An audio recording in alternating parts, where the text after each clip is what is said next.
ഇത്തവണ മത്സരം കടുക്കും. നിലവിൽ BJP ഭരിക്കുന്ന ഈ വാർഡ് തിരിച്ചു പിടിക്കുക എന്ന ലക്ഷ്യമാണ് M. ഷിബുവിൻ്റേത്. നിലവിൽ നമ്മുടെ ഈ സ്ഥാനാർത്ഥി ഇവിടെ പ്രചരണ രംഗത്തേക്ക് ഇറങ്ങിയിട്ടുണ്ട്. അദ്ദേഹം വോട്ട് പിടിക്കാനായിട്ട് എല്ലാ വീടുകളും കയറി ഇറങ്ങുകയാണ്. നമുക്ക് നമ്മുടെ ഒരു സ്ഥാനാർത്ഥിക്കായി വെയിറ്റ് ചെയ്യാം.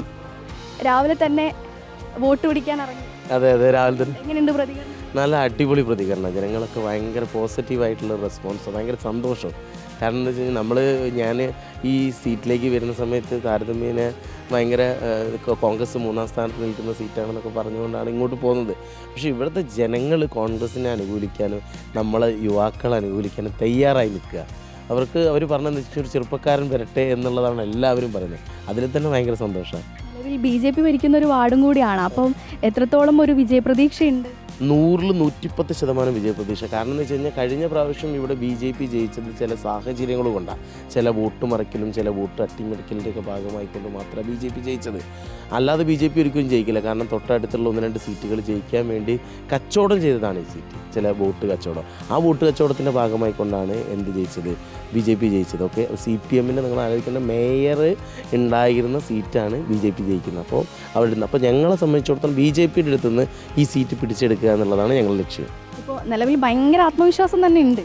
100-110% എൻ്റെ മുഖത്ത് നിങ്ങൾക്ക് ഭൂരിപക്ഷത്തോടു കൂടി തന്നെ നല്ല ഭൂരിപക്ഷത്തോട്. കാരണം എന്താ വെച്ച് കഴിഞ്ഞാൽ ഇവിടുത്തെ ജനങ്ങളുടെ റെസ്പോൺസ് ഉണ്ടല്ലോ, ഓരോ വീട്ടിൽ കയറി ചെല്ലുമ്പോഴും അമ്മമാരും പെങ്ങന്മാരും ഒക്കെ ഞങ്ങളെ കാണുമ്പോൾ ഭയങ്കര സന്തോഷമാണ്. ഒരു കോൺഗ്രസ് കാൻഡിഡേറ്റിനെ കാണുന്ന സമയത്ത് പഴയകാല കോൺഗ്രസ്സുകാരാണ് ഇവിടെ ഉള്ള ആൾക്കാരിലധികം. അപ്പോൾ ഞങ്ങൾ ചെല്ലുമ്പോൾ ഒരു ചെറുപ്പക്കാരൻ ചെല്ലുന്ന സമയത്തുണ്ടല്ലോ ഭയങ്കര റെസ്പോൺസാണ്. ഒന്നാമത് എന്താ വെച്ച് കഴിഞ്ഞാൽ ഞാൻ ഇപ്പോൾ ഇവിടെ വന്ന് കണ്ടതിൽ ഏറ്റവും വലിയ പ്രയാസം എന്താ വെച്ച് കഴിഞ്ഞാൽ എല്ലാ വീട്ടിലും വൃദ്ധന്മാരാണുള്ളത്, പ്രായമുള്ള ആളുകളാണുള്ളത്, ചെറുപ്പക്കാരായിട്ടുള്ള ആളുകളേ ഇല്ല ഈ ഏരിയകളിലൊന്നും.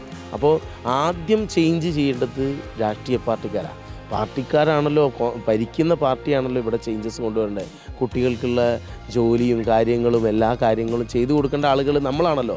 നമുക്കിപ്പോൾ ഇപ്പോൾ പഠിച്ചു വരുന്ന ഒരാൾക്ക് ജോലി എന്തെങ്കിലും കിട്ടണമെങ്കിൽ എന്ത് വേണം? ഇവിടെ സംവിധാനങ്ങൾ വേണം. ആ സംവിധാനങ്ങൾ ഒരുക്കി കൊടുക്കേണ്ടത് ഗവൺമെൻറ്റാണ്. അപ്പോൾ ഗവൺമെൻറ്റിലേക്ക് വരേണ്ടതും ചെറുപ്പക്കാരാണെന്നുള്ള ചിന്താഗതി ഇവിടുത്തെ ആളുകൾക്കുണ്ട്. നിലവിലിപ്പോൾ ഒരുപാട് വീടുകൾ കയറിയിട്ടുണ്ട്. ഈ കയറി ഇറങ്ങിയ വീടുകളെ സംബന്ധിച്ചിടത്തോളം ഇപ്പോൾ പല വീട്ടുകാരും പറയുന്നുണ്ടാവും എനിക്ക് ഇത്തരത്തിലുള്ള ആവശ്യങ്ങളുണ്ട് എന്നുള്ള കാര്യങ്ങളൊക്കെ പറയുന്നുണ്ടാവും. അപ്പം എന്തൊക്കെ കാര്യങ്ങളാണ് നിലവിൽ ഈ വീട്ടുകാരൊക്കെ എന്നോട് പറഞ്ഞ 1-2 വിഷയങ്ങൾ എന്ന് വെച്ച് കഴിഞ്ഞാൽ ഇവിടുത്തെ റോഡുമായിട്ട് ബന്ധപ്പെട്ട വിഷയങ്ങൾ. 1-2 സ്ഥലങ്ങളിലേക്ക് വീടുകളിലേക്ക് പോകാൻ റോഡില്ല. അതുപോലെ തന്നെ എന്താ പറയുക, ഒരു വീട്ടിൽ ഞങ്ങൾ ചെന്ന സമയത്ത് അവിടെ ഒരു ഓട്ടോറിക്ഷ പോലും പോകാൻ പറ്റാത്ത അവസ്ഥ. അതായത് 45 വർഷക്കാലമായിട്ട് CPMന് മാത്രം വോട്ട് ചെയ്തുകൊണ്ടിരുന്ന ആളുകളാണ് പറയുന്നത് ഞങ്ങൾക്കൊരു ഓട്ടോ പോകാനുള്ള വഴി പോലും ഇല്ല എന്ന്. അപ്പോൾ അതൊക്കെ ഭയങ്കര വിഷമമുണ്ടാക്കിയ കാര്യം. പിന്നെ ചില വീടുകൾ 2 കൗൺസിലർമാർ അപ്പുറത്തും ഇപ്പുറത്തും BJP ജയിച്ച കൗൺസിലർമാരുണ്ടായിട്ട് പോലും അതിന് സെൻട്രൽ കൂടെയുള്ള റോഡിലേക്ക് ആളുകൾക്ക് റോഡില്ലാത്തൊരവസ്ഥ ഉണ്ട്. നിലവിൽ നമ്മുടെ ഈ ഒരു സ്ഥാനാർത്ഥിനെ സംബന്ധിച്ചിടത്തോളം ഒരു ഷോ ഡയറക്ടറാണ്, അതുപോലെ തന്നെ മോഡലിംഗ് രംഗത്തെല്ലാം സജീവമായി നിൽക്കുന്ന ഒരു വ്യക്തി കൂടിയാണ്. അപ്പം ഈ ഒരു രാഷ്ട്രീയത്തിലേക്ക് ഇറങ്ങുമ്പോൾ തങ്ങളുടെ പ്രൊഫഷണൽ എന്തെങ്കിലും തരത്തിൽ ഒരു ഇറങ്ങാൻ കഴിയാതെ വരിക അങ്ങനെ എന്തെങ്കിലും ഉണ്ടാവുമോ? അല്ല, ബേസിക്കലി ഞാൻ ഒരു 15ാമത്തെ വയസ്സിൽ രാഷ്ട്രീയ പ്രവർത്തനം തുടങ്ങിയൊരു വ്യക്തിയാണ്.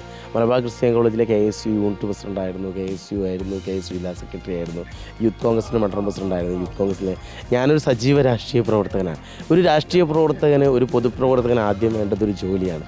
എൻ്റെ ജോലി ഞാൻ സ്വയം കണ്ടെത്തിയതാണ്.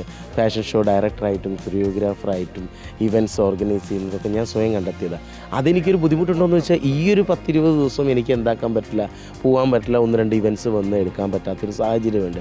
പക്ഷേ അതൊന്നൊരു വിഷയമല്ല, ഒരു വലിയൊരു നല്ല കാര്യത്തിന് വേണ്ടി ഇറങ്ങിത്തിരിക്കുകയല്ല. ഇപ്പം ഞാൻ പറഞ്ഞത്, ഞാൻ കഴിഞ്ഞ ദിവസം ഒരു യുവാക്കളുടെ ഒരു മീറ്റ് വെച്ച സമയത്ത് എന്നോട് ചോദിച്ചു നമുക്ക് എന്താ, ഞാനൊരു ഫാഷൻ ഡിസൈനറും കൂടിയാണ്.